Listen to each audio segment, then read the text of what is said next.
I want to show you the flex duct compression and the use of the new ductulator to determine what size flex you have to use based on compression. But mainly what this demonstration does is it shows you how easy it is to need to change flex sizes just by installation. So what we're going to do is we're going to start with a piece of flex that I'm basically going to stretch it out to be 10 foot long. So a 10-foot piece of flex stretched out to 10 feet. And it's going to give me basically zero compression.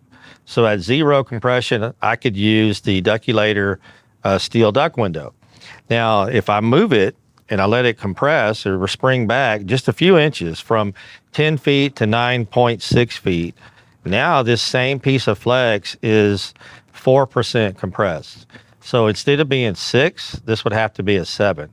So that small amount that I just moved it change the requirements of this flex from being a 6 to a 7.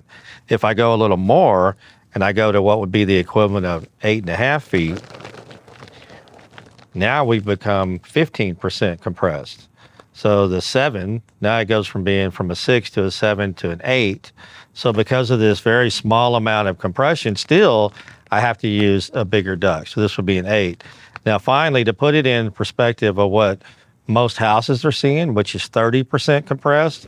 If I just made one bend to go down into a grill or a plenum, now this flex duct became 30% compressed.